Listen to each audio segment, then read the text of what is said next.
నమస్కారం. Metro news కి స్వాగతం. ముందుగా ముఖ్యాంశాలు. రాష్ట్రానికి వైరస్ లా వైసీపీ పట్టుకుంది. మంత్రి అనగాని ఆరోపణ.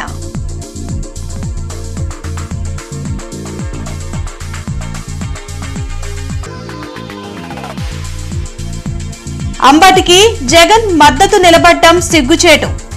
వైసీపీ నీచ రాజకీయాలకు పాల్పడుతుందని ఎమ్మెల్యే బూర్ల ధ్వజం.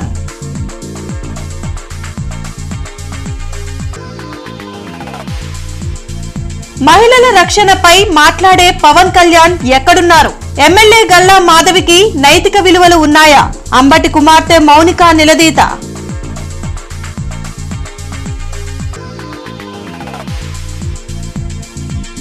నగరంలో పర్యటించిన commissioner Mayur Ashok. Water works, walking track, అన్నా క్యాంటీన్ల పరిశీలన.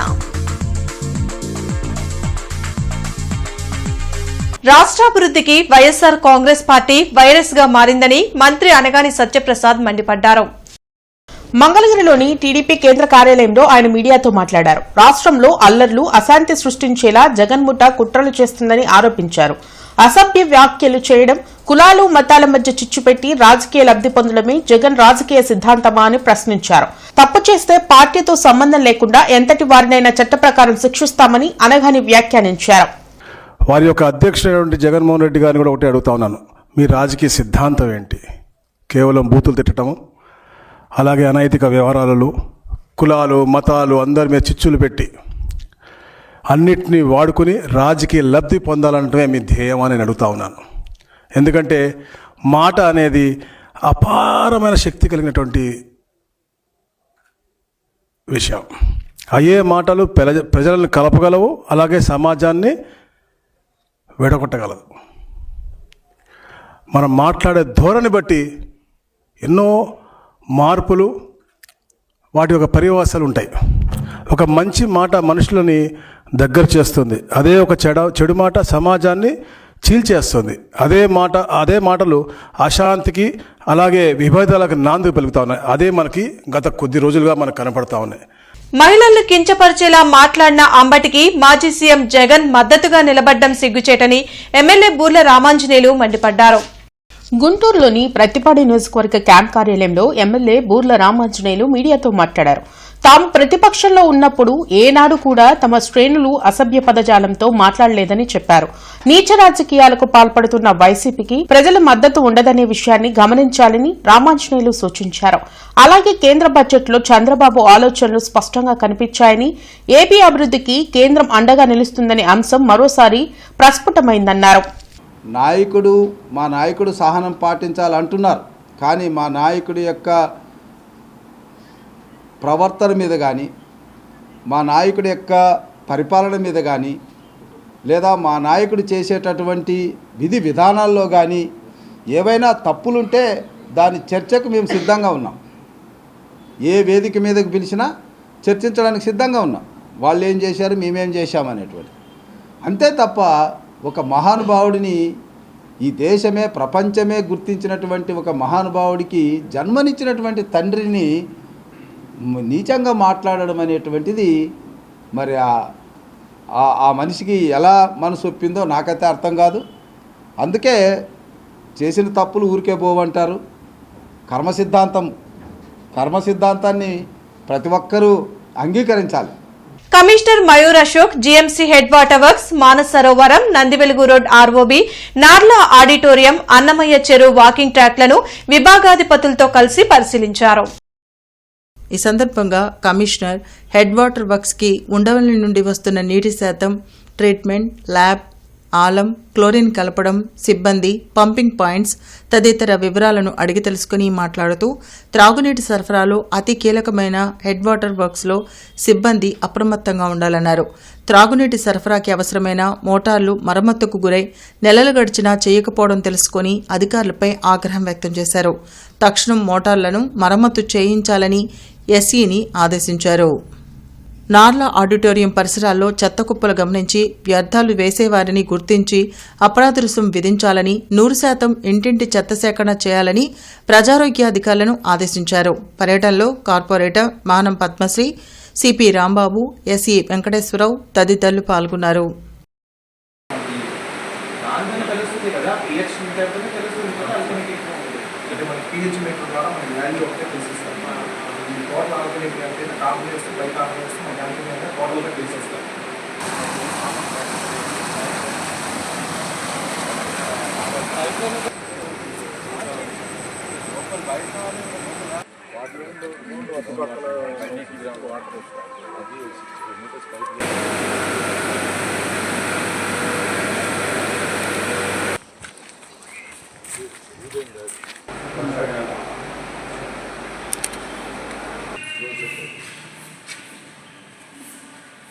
తమపై పక్కా ప్లాన్తోనే టీడీపీ దాడులకు పాల్పడిందని మాజీ మంత్రి అంబటి రాంబాబు కుమార్తె మౌనిక అన్నారు. గుంటూరులో మౌనిక మీడియాతో మాట్లాడారు. టీడీపీ ఇలాంటి నీచ రాజకీయాలకు పాల్పడటం సిగ్గుచేటని మండిపడ్డారు. రాడ్లు, కర్రలతో తమ ఇంటిపై దాడులు చేస్తుంటే పోలీసులు ప్రేక్షక పాత్ర పోషించారని తీవ్ర ఆరోపణలు చేశారు. ఎమ్మెల్యే గళ్లా మాధవికి అసలు నైతిక విలువలు ఉన్నాయా అని ప్రశ్నించారు. మహిళల రక్షణ గురించి మాట్లాడే పవన్ కళ్యాణ్ ఇప్పుడు ఎక్కడ ఉన్నారని మౌనిక ప్రశ్నించారు. తమ ఫిర్యాదులను పోలీసులు తీసుకోవడం లేదని తెలిపారు. ఈ సందర్భంలో నేను గల్లా మాధవి గారిని అడుగుతున్నాను, ఇది మీకు ఏ నైతిక విలువ ఉందని చెప్పి మీరు క్షమాపణ కోరుతున్నారు అంబటి రాంబాబు గారి దగ్గర నుంచి? నేను అంబటి రాంబాబు గారి వ్యాఖ్యల్ని నేను సమర్థించట్లేదు, ఆయనే సమర్థించుకోలేదు కదా. హీట్ ఆఫ్ ద మూమెంట్లో నేను అన్నాను, నేను అలా ఉండాల్సింది కాదని ఆయనే చెప్పారు. మీకే నైతిక విలువ ఉందని చెప్పి మీరు, మీ హస్బెండ్, లేడీస్ మేము ఇక్కడ ఉంటే మీరు తాగి ఉన్నటువంటి మగవారిని మా మీదకి రెచ్చగొట్టి పంపిస్తూ ఇంట్లోకి వెళ్ళమని వాళ్ళు అద్దాలు మీరు చూడొచ్చు, కారులా పగలగొట్టారు. అద్దాలు, పైన అద్దాలు, పక్కన తలుపులు అన్నీ పగలగొట్టుకుని లోపలికి రావాలని చూశారు. లోపల కేవలం ఆడవారు మాత్రమే ఉన్నాం. నేను, మా మదరు, మా సిస్టరు, మా పిల్లల్ని పెట్టుకుని మేము ఉన్నాం. హోమ్ మినిస్టర్ అనిత గారిని కూడా నేను సూటిగా ప్రశ్నిస్తున్నాను, దీన్ని మీరు సమర్థిస్తారా? కేంద్ర ప్రభుత్వం తెచ్చిన వీజీ రామ్జీ చట్టాన్ని రద్దు చేసి మహాత్మాగాంధీ జాతీయ ఉపాధి హామీ పథకాన్ని పునరుద్దరించాలంటూ కలెక్టరేట్లో కాంగ్రెస్ శ్రేణులు ఆందోళన వ్యక్తం చేశారు. ఈ సందర్భంగా జిల్లా అధ్యక్షులు సుధీర్ బాబు, సీనియర్ నాయకులు లింగంశెట్టి ఈశ్వరరావు మీడియాతో మాట్లాడారు. ఎంతో మంది గ్రామీణ పేదలకు ఉపాధి కల్పించే పథకాన్ని కేంద్ర ప్రభుత్వం కుట్రపూరితంగా తొలగించిందని మండిపడ్డారు. అదేమని అడిగినందుకు రాహుల్ గాంధీపై 27 అక్రమ కేసులు బనాయిస్తుందంటూ ఆవేదన వ్యక్తం చేశారు. వెంటనే జాతీయ ఉపాధి హామీ పథకాన్ని పునరుద్దరణ చేయాలని డిమాండ్ చేశారు. ఈ కార్యక్రమంలో డాక్టర్ జాన్ బాబు, నగరాధ్యక్షులు ఖలీల్, జాన్ సైదా, వెంకట్రెడ్డి, బుజ్జి, యలమందారావు తదితరులు పాల్గొన్నారు. లేదా గ్రామీణ నుంచి వలస వెళ్తానికి కానీ పేద కార్మికులు వెళ్లకుండా వారి కోసం ప్రపంచంలోనే అటు క్యాపిటలిస్ట్ దేశం, ఇటుపక్క కమ్యూనిస్ట్ దేశాలకి మధ్య మార్గాన మరి ప్రజలకు కావాల్సిన సౌకర్యాన్ని కాంగ్రెస్ పార్టీ ఆ విధంగా కల్పించింది. ఆ విధంగా వారికి కావాల్సిన సౌకర్యం కల్పించడాన్ని పేరు మారుస్తూ అనేది నీచమైన పని. ఆ విధంగా పేరుని కొనసాగించాలని చెప్పని మరి కోరటానికి కలెక్టర్ గారికి మెమరాండం కానీ ఆంధ్రప్రదేశ్ కాంగ్రెస్ కమిటీ అధ్యక్షురాలు శర్మిల గారి నేతృత్వంలో, జిల్లా ప్రెసిడెంట్, సిటీ ప్రెసిడెంట్ నేతృత్వంలో, అదేవిధంగా all India Congress committee Rahul Gandhi గారు, ఖర్గే గారి నేతృత్వంలో అట్లనే మహాత్మా గాంధీ ఉపాధి హామీ హక్కు చట్టం కూడా తయారు చేసేటప్పుడు 11 నుంచి 12 నెలలు దాని మీద పూర్తి అధ్యయనం చేసి దాని యొక్క ప్రోస్ అండ్ కాన్స్ ఎట్లా ఉంటాయి అనేవి మొత్తం ఆలోచించి అప్పుడు అమల్లోకి తీసుకురావడం జరిగింది ఆ యొక్క చట్టాన్ని. కానీ ఇప్పుడు ఈ వీబీ గ్రామ్జీ అనే చట్టాన్ని సంప్రదింపులు లేకుండా కేవలం వారి యొక్క గదిలో టేబుల్ మీద ప్రిపేర్ చేసుకొని దాన్ని తీసుకొచ్చి ఇప్పుడు ఈ దేశం మీద ఉన్నటువంటి ఈ యొక్క చట్టాన్ని నమ్ముకున్నటువంటి కార్మికుల మీద దాడి చేయడం అనేది అది తీవ్రంగా ఖండిస్తున్నాం కాంగ్రెస్ పార్టీ. టీడీపీ తాటాకు చప్పుళ్లకు వైసీపీ భయపడదని మాజీ మంత్రి బొత్స సత్యనారాయణ స్పష్టం చేశారు. తాడేపల్లిలోని పార్టీ కేంద్ర కార్యాలయంలో మాజీ మంత్రి బొత్స సత్యనారాయణ మీడియాతో మాట్లాడారు. గత 3 రోజులుగా రాష్ట్రంలో హింసాకాండ జరుగుతుంటే జనసేన, బీజేపీ ఎందుకు స్పందించలేదని నిలదీశారు. సీఎం చంద్రబాబు రాష్ట్ర సంపద కాకుండా తన ఇంటి సంపదను పెంచుకుంటున్నారని బొత్స విమర్శించారు. పోలీసులే దగ్గరుండి దాడులకు ప్రోత్సహిస్తున్నారని, దీని పరిణామాలు తీవ్రంగా ఉంటాయని హెచ్చరించారు. నేను అనలేదు, అది కూడా నన్ను వచ్చి ఎవరైనా తిరిగితే దానికి బదులుగా చూసుకుందాం అని చెప్పి అన్నాను తప్ప నేను ఏ వ్యక్తిని అనలేదని చెప్పాడు. అయినా దాన్ని విత్డ్రా చేసుకున్నా అని చెప్పాడు. అయినా వాళ్ళేదో మాట్లాడారు, బాస్తు లేదు, తెలుగుదేశం పార్టీలో ఉన్న వాళ్ళు మాట్లాడారని మేము మాట్లాడే అవసరం మాకు లేదు. ఉదాహరణకు చెప్తున్నాను, కానీ పోలీసుల దగ్గరుండి ఆయన మీద దాడి చేయిస్తారా? కార్యకర్తలు దాడి చేయిస్తారా? మనుషులు కార్యకర్తలు అంటే ఎవరికి లేరనుకుంటున్నారా? దయచేసి ఇది సాంప్రదాయం కాదు. ఆంధ్ర రాష్ట్రం, తెలుగు ప్రజలు భారతదేశంలోనే ఒక అందులో స్వామి అనే ఒక పేరు ఉంది, చట్టాన్ని గౌరవిస్తారనే ఒక పేరు ఉంది, ఒక నాండు ఉంది. దయచేసి చంద్రబాబు నాయుడు గారు ఇలాంటి అప్రతిష్టలు మూటగట్టుకోకండి. కేంద్ర బడ్జెట్ లో ఏపీకి 10,134 కోట్ల రూపాయలు రైల్వే ప్రాజెక్టులకు కేటాయించినట్లు కేంద్ర రైల్వే శాఖ మంత్రి అశ్విని వైష్ణవ్ తెలిపారు. వివిధ రాష్ట్రాల్లోని మీడియా ప్రతినిధులతో కేంద్ర రైల్వే శాఖ మంత్రి అశ్విన్ వైష్ణవ్ వీడియో కాన్ఫరెన్స్ ద్వారా మాట్లాడారు. గుంటూరులోని డీఆర్ఎం కార్యాలయంలో డీఆర్ఎం సుదీక్షణ్ సేన్తో పాటు ఇతర అధికారులు పాల్గొన్నారు. కేంద్రం కేటాయించిన ప్రాజెక్టులను ఆమె మీడియాకు వివరించారు. Very heartening to know that the budget, especially for Andhra Pradesh, has been very good, and we have got projects worth rupees 10,134 crores. At present, already projects and works amounting to rupees 92,600 crores are already in progress in different stages. One of the major achievements or major initiatives that we have got this time is the announcement of the high-speed railway from Hyderabad. 3 high-speed railways have been announced, one from Hyderabad to Pune, the second from Hyderabad to Chennai, and the third from Hyderabad to Bangalore. So, of course, Andhra Pradesh will and Bangalore Bangalore and of course Telangana will benefit in a very, very big way. That apart, as you are already aware, a lot of works are already in progress and 73 Amrit Bharat stations are in progress.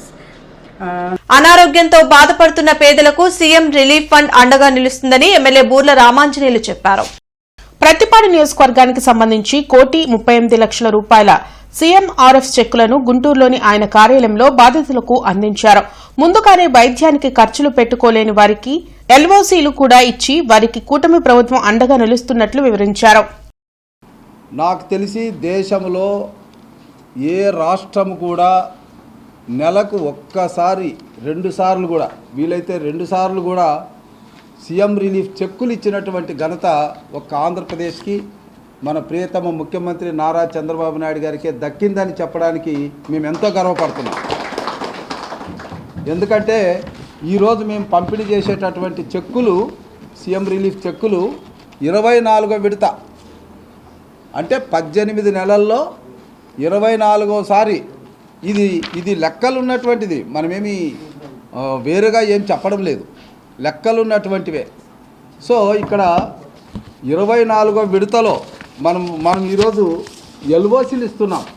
అంటే అత్యవసరమైనటువంటి చికిత్సలకు ఇక్కడికి వచ్చి అక్కడ డబ్బులు అడుగుతున్నారు, మా దగ్గర డబ్బులు లేవు, మరి ఆ చికిత్స చేయకపోతే ప్రాణహాని ఉన్నట్టు ఉంటుంది కాబట్టి మాకు భయం అవుతుందని బాధితులు వచ్చినప్పుడు వెంటనే ఎల్ఓసీ ఇచ్చేటటువంటి అవకాశం.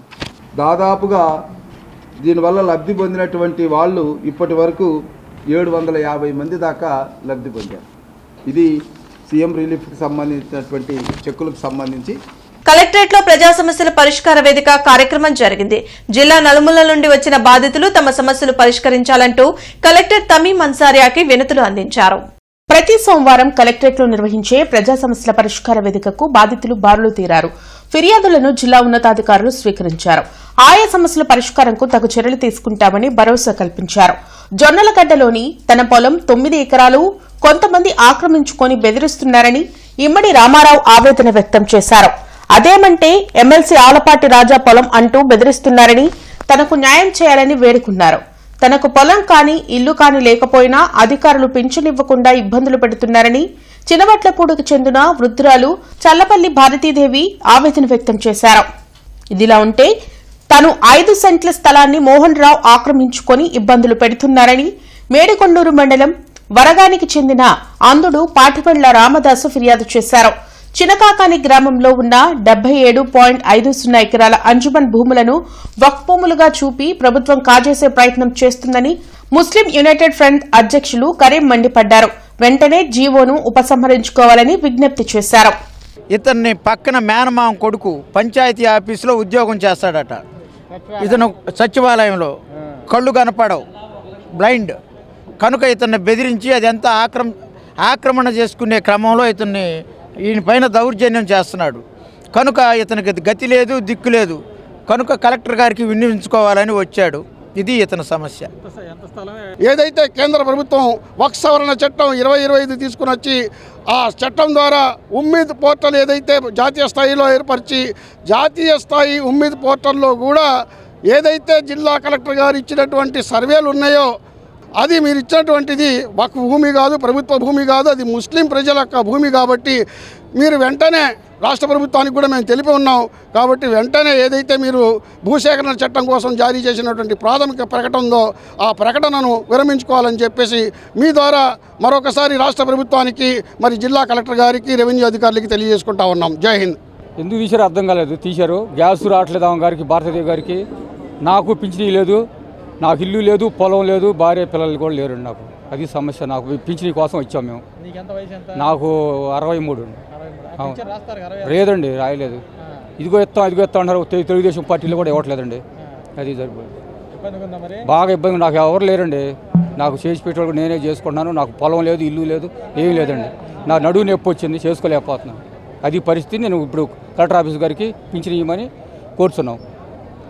జొన్నలగడ్డ మాకు 1953 నుంచి 9 ఎకరాల పొలము పలకలూరు, పెద్ద పలకలూరు శివార్లో ఉన్నది. ఈ మధ్య వాళ్ళు కొంతమంది ఆక్రమించుకొని, ఎద్దుల బీళ్ళుకని ఆక్రమించుకొని చేలో నుంచి లెగొట్టలేదు. చేలో పోతే చంపేస్తామంటున్నారు. 3 నెంబర్లో ఉంది 9 ఎకరాలు. చేలో పోతే చంపేస్తామంటున్నారు. 2017 దాకా ఆన్లైన్ ఉంది. నా పొలంలో పోతే చంపి పాతేస్తాం, ఎవడో నువ్వు మా చేతిలోకి వస్తావు అంటున్నారు. ఎంఆర్ఓ ఏం మాట్లాడుతున్నా. 3 సార్లు కలెక్టర్ గారికి పెట్టుకున్నా. కలెక్టర్ గారు జేసీ గారికి ఇచ్చాడు, జేసీ గారు ఎంఆర్ఓలకు ఇచ్చారు. ఏ స్పందన లేదు. ఇప్పుడు 82 మంది విద్యార్థుల 10వ తరగతి సర్టిఫికెట్లు మాయించేసి నిర్మలా సిబిఎస్ఈ స్కూల్ యాజమాన్యం ఇబ్బందులు పెడుతున్నారని ఆత్మకూరుకు చెందిన మహిళలు కలెక్టరేట్లో నిరసన వ్యక్తం చేశారు. ఆత్మకూరులోని నిర్మలా సిబిఎస్ఈ స్కూల్ 2024-25 10వ తరగతి చదివిన విద్యార్థుల సర్టిఫికెట్లు మాయం చేశారని విద్యార్థుల తల్లులు ఆవేదన వ్యక్తం చేశారు. అదేమంటే డూప్లికేట్ సర్టిఫికెట్లు తెచ్చి తీసుకోమంటున్నారని మండిపడ్డారు. విద్యాశాఖ అధికారులకు ఎన్నిసార్లు ఫిర్యాదులు చేసినా పట్టించుకోవడం లేదన్నారు. వెంటనే విద్యాశాఖ మంత్రి లోకేష్ స్పందించి ఒరిజినల్ సర్టిఫికెట్లు ఇప్పించి తమ పిల్లల భవిష్యత్తును కాపాడాలని కలెక్టర్ తమీం అన్సారీకు వినతి పత్రం అందజేశారు. ఈ కార్యక్రమంలో విద్యార్థుల పేరెంట్స్ పాల్గొన్నారు. మీడియా వాళ్ళ ద్వారా మేము అడగాలనుకుంటున్నాము. సార్, నారా లోకేష్ గారు, పవన్ కళ్యాణ్ గారు, మీరిద్దరు తలుచుకుంటే అవుతుందండి. మూలాల వరకు వెళ్ళండి, మాకు న్యాయం జరిగేలా చెయ్యండి. దయచేసి మీ వరకు ఇంకా రాలేదని మేము అనుకుంటున్నాము. ఈరోజు కూడా శాంతియుతంగా ఒక వినతి పత్రం కలెక్టర్ గారికి, డిఓ ఆఫీస్కి వెళ్ళి 1 నెల రోజులు అవుతుంది, మాకు ఎలాంటి ఫీడ్బ్యాక్ లేదండి. ఇవన్నీ కూడా తెలియజేసి, సార్ అసలు మీరేం చర్యలు తీసుకుంటున్నారు? మేము ఏదన్నా ఒక మాట తప్పుగా మాట్లాడితేనే మమ్మల్ని క్వశ్చన్ చేస్తారు. సో ఇంత పెద్ద మిస్టేక్ చేసిన సంస్థని మీరు ఎలా పనిష్ చేస్తారు? బస్టాండ్ దగ్గరలోని అన్నా క్యాంటీన్ ని కమిషనర్ మయూర్ అశోక్ పరిశీలించి ఆహారం తీసుకుంటున్న వారితో మాట్లాడి సిబ్బందికి తగు ఆదేశాలు జారీ చేశారు. ఈ సందర్భంగా కమిషనర్ మయూర్ అశోక్ మాట్లాడుతూ గుంటూరు నగరంలోని అన్నా క్యాంటీన్లలో లైట్లు, ఫ్యాన్లు, త్రాగునీరు, పారిశుద్ధ్యంపై నోడల్ అధికారులు ఎప్పటికప్పుడు తగిన చర్యలు తీసుకోవాలన్నారు. ప్రతిరోజు వచ్చే ప్రజల సంఖ్యకు అనుగుణంగా ఇండెంట్ తెచ్చుకోవాలని, ఏ ఒక్కరికి ఆహారం అందలేదనే ఫిర్యాదు రాకూడదన్నారు. క్యాంటీన్లో ఏమైనా సమస్యలు ఉంటే తెలియచేయడానికి ఏర్పాటు చేసిన క్యూఆర్ కోడ్ని అందరికీ కనిపించేలా ఉంచాలన్నారు.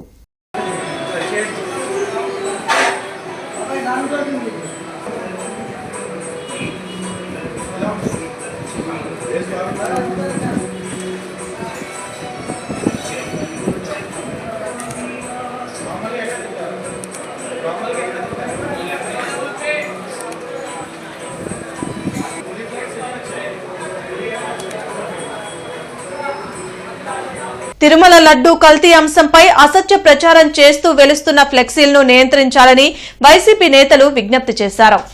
అరంటాల్పేట పోలీస్ స్టేషన్లో వైసీపీ నేతలు వినతిపత్రం సమర్పించారు. పార్టీ నాయకులు నిమ్మకాయల రాజనారాయణ మాట్లాడుతూ ఫ్లెక్సీలు హిందువుల మనోభావాలు దెబ్బతీసేలా ఉన్నాయని అన్నారు. కార్పొరేటర్లు ఆచారి, రోషన్, రాజలత, గురవయ్య, వెంకటరెడ్డి తదితరులు పాల్గొన్నారు. లడ్డూ మీద వివాదాన్ని ఫ్లెక్సీల రూపంలో ప్రదర్శించి అక్కడ ఉన్నటువంటి హిందువుల మనోభావాలు దెబ్బతింటూ పోతే కులాల మధ్య మతాల మధ్య శిస్తులు తెలిసి ఈ గొడవలు కారణమవుతూ ఉన్నాయి. ఇలాంటి పెట్టకుండా చూడమని చెప్పి మేము పోలీసు వారిని కోరటం జరిగింది. పోలీసు వారు కూడా మేము ఎక్కడా పెట్టకుండా చూస్తామని చెప్పి వారు హామీ ఇవ్వడం జరిగింది. అందువల్ల మేము అందరం వచ్చి ఇక్కడ కార్పొరేటర్లు మిగతా ముఖ్య నాయకులు అందరం కూడా కలిసి సీఏ గారికి ఇవ్వడం జరిగింది. ఏపీ రాష్ట్ర వ్యవసాయ సహకార సంఘాల ఉద్యోగుల ఐక్యవేదిక ఆధ్వర్యంలో తమ సమస్యలు పరిష్కరించాలంటూ సహకార శాఖ కమిషనర్ కార్యాలయం వద్ద నిరసన కార్యక్రమాలు కొనసాగుతున్నాయి. ఇందులో భాగంగా 5వ రోజు వంట వార్పు నిర్వహించారు. జీవో 36ను వెంటనే అమలు చేయాలని, ఉద్యోగులకు వేతన సవరణతో పాటు హెల్త్ ఇన్సూరెన్స్, టర్మ్ ఇన్సూరెన్స్ కల్పించాలని డిమాండ్ చేశారు. 55 రోజులుగా ఆందోళన చేస్తున్నా ప్రభుత్వం ఎలాంటి పరిష్కారం చూపకపోవడం దురదృష్టకరమని all India bank employees association జాతీయ ప్రధాన కార్యదర్శి రాంబాబు అన్నారు. రానున్న రోజుల్లో అన్ని బ్యాంకింగ్ సెక్టార్ల ఉద్యోగులతో కలిసి సహకార ఉద్యోగులకు మద్దతుగా పోరాటం ఉధృతం చేస్తామని హెచ్చరించారు. కార్యక్రమంలో రవికుమార్, రాధాకృష్ణమూర్తి తదితరులు పాల్గొన్నారు. ఖచ్చితంగా చర్చలు జరిపి ఏదో ఒక రకమైనటువంటి పరిష్కారాన్ని దాన్ని ఆలోచించాల్సిందిగా కోరుతున్నాం. సో రాబోయేటటువంటి రోజుల్లో తప్పనిసరిగా ఈ కార్యక్రమాల్ని మరింత ఉధృతం చేస్తాం. ప్రతి జిల్లా కేంద్రంలో వీటికి సంబంధించినటువంటి మద్దతు కార్యక్రమాలు నెక్స్ట్ వీక్ నుంచి ఏపీటీబీఎఫ్ ఆధ్వర్యంలో దాన్ని చేపట్టబోతున్నాం. సో ఈ ఉద్యమం అనేటటువంటిది ఇది కేవలం ప్యాక్స్ ఎంప్లాయీస్కి సహకార సంఘాలకు మాత్రమే పరిమితమైనటువంటి ఉద్యమం అని మీరు అనుకుంటే పొరపాటుది. ఇది కోఆపరేటివ్ బ్యాంక్స్ కూడా దాన్ని విస్తరిస్తాం. వీరికి మద్దతుగా డీసీసీబీలో పనిచేసేటటువంటి ఉద్యోగస్తులు కూడా ఆందోళనలు చేపడతారు, స్టమ్మెల్లో పార్టిసిపేట్ చేస్తారు. అదే రకంగా కమర్షియల్ బ్యాంక్స్లోను, పబ్లిక్ సెక్టార్ బ్యాంక్స్లోను, ప్రైవేట్ బ్యాంక్స్లోను పనిచేసే ఉద్యోగస్తులు కూడా వీరికి మద్దతుగా నిలబడతాం. వారి యొక్క సమస్యలన్నీ కూడా మొత్తానికి కంప్లీట్గా పరిష్కారం అయ్యేంత వరకు కూడా ఈ ఆందోళన విరమించేది లేదు. వీరు అడిగేవేమి గొంతెమ్మ కోరికలు కాదు. 10 సంవత్సరాలుగా వేతన సవరణ చేపట్టనటువంటి ఒక సంస్థ ఏదైనా ఉందా అంటే అది పిఎస్సిఎస్ ఉద్యోగులకు మాత్రమే అని చెప్పేసి చెప్పొచ్చు. 2019 తర్వాత పిఎస్సిఎస్లో గవర్నమెంట్ రిక్రూట్మెంట్ బ్యాన్ చేసింది. రిటైర్ అయ్యే ఎంప్లాయీస్ రిటైర్ అయిపోతూ ఉంటే అసలు సొసైటీలో పనిచేయడానికి సిబ్బంది లేని పరిస్థితుల్లో డైలీ వేజెస్గా కాంట్రాక్ట్ ఎంప్లాయీస్ని కొంతమంది వేసుకున్నారు. వాళ్లతోనే రాష్ట్ర ప్రభుత్వం ప్రతిష్టాత్మకంగా చేపట్టినటువంటి ప్యాక్స్ కంప్యూటరైజేషన్ కార్యక్రమాన్ని కూడా పూర్తి చేయడం జరిగింది. ఈరోజు దేశంలోనే ప్యాక్స్ కంప్యూటరైజేషన్ అనేది ఒక రోల్ మోడల్గా ఆంధ్రప్రదేశ్ని చూపించుకునే పరిస్థితి. ఇలాంటి ప్రాజెక్ట్స్లో కష్టపడి పనిచేసి రాత్రింబగళ్ళు అర్ధరాత్రి సర్వర్ వస్తుందంటే అర్ధరాత్రి, ఎప్పుడు వస్తుందంటే అప్పుడు ఈ ఉద్యోగులందరూ కూడా పనిచేయడం జరిగింది.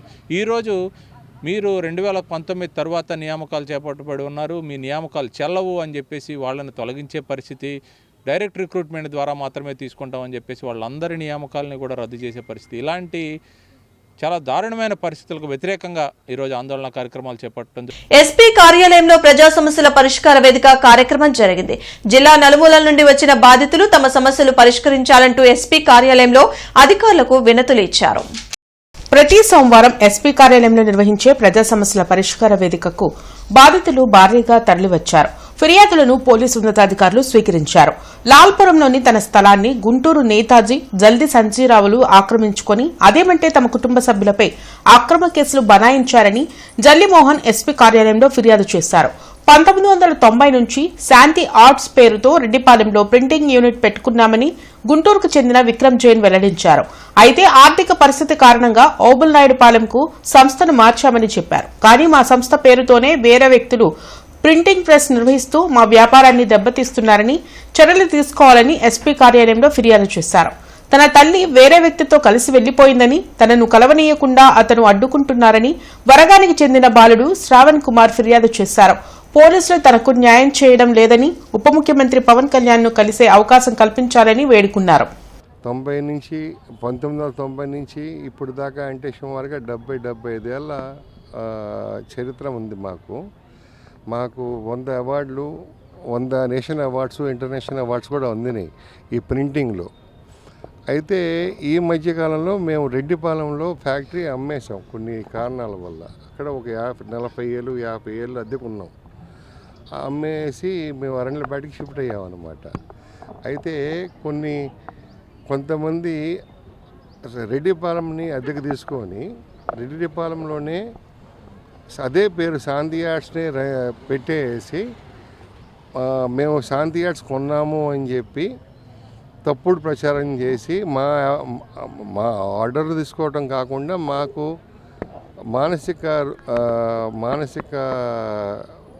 మానసిక రూపంగా మమ్మల్ని దెబ్బతీస్తున్నారు సార్. సో ఈ కంప్లైంట్ చేద్దామని చెప్పి మన ఎస్పీ గారి దగ్గరికి వచ్చాము.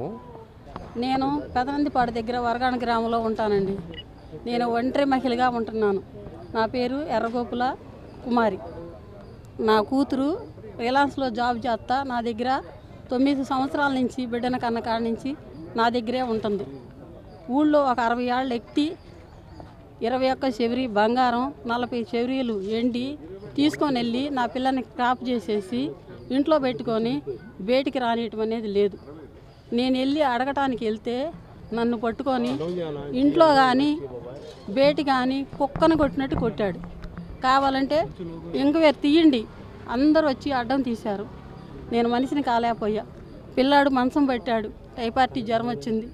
ఎవ్వరూ పట్టించుకున్న నాదుడు లేడు. నా బిడ్డ పవన్ కళ్యాణ్ని కలవాలని కోరుకుంటున్నాడు. చంద్రపల్లి శ్రావణ్ కుమార్.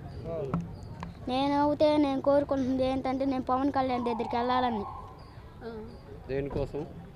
మా అమ్మ రావటానికి. మా ఊర్లోనే పెద్ద ఒక ఆయన 60 సంవత్సరాలు ఆయన్ని పెళ్లి చేసుకుంటే. నేను నంది స్కూల్లో చదువుకుంటా, పెద్దనందిపాడులోనే.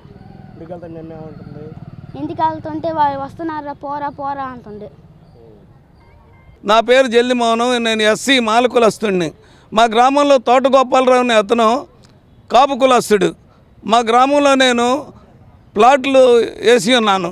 ఆ ప్లాట్లో 20 ఎమ్మెను ఒక తల్లిదండ్రులు లేని పిల్లోడు వచ్చి తాతయ్య నేను మిరగాయలు పెట్టుకుంటాను తొడియాలు తీసుకుంటానంటే ఆ కాపుల అబ్బాయికి అనిత్ అనే అబ్బాయికి నేను ఇచ్చాను.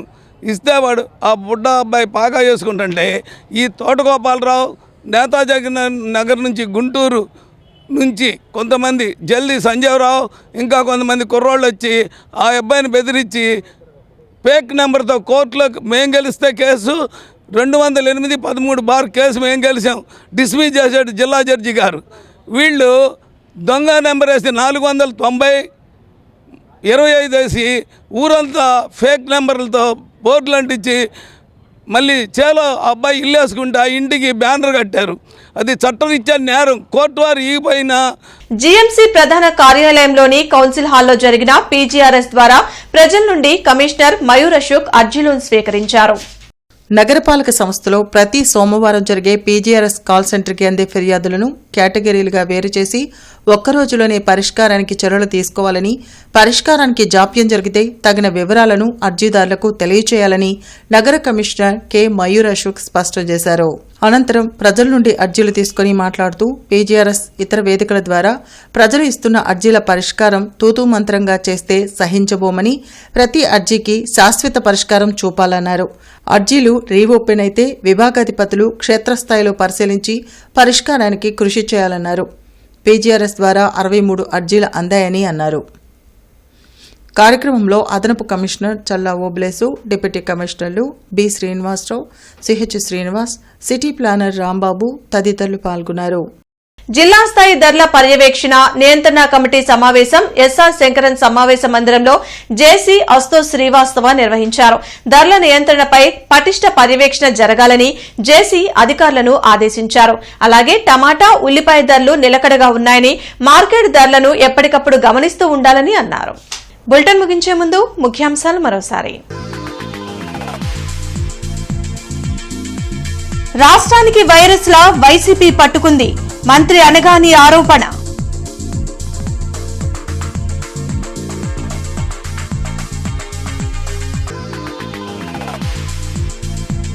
అంబటికి జగన్ మద్దతు నిలబడ్డం సిగ్గుచేటు, వైసీపీ నీచ రాజకీయాలకు పాల్పడుతుందని ఎమ్మెల్యే బూర్ల ధ్వజం.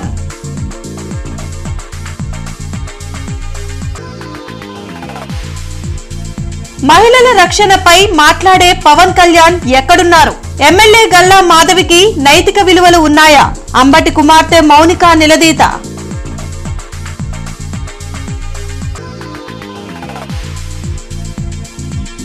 నగరంలో పర్యటించిన commissioner Mayur Ashok. Water works, walking track, అన్నా క్యాంటీన్ల పరిశీలన. ఈ వార్తలు ఇంతటితో సమాప్తం. నమస్కారం.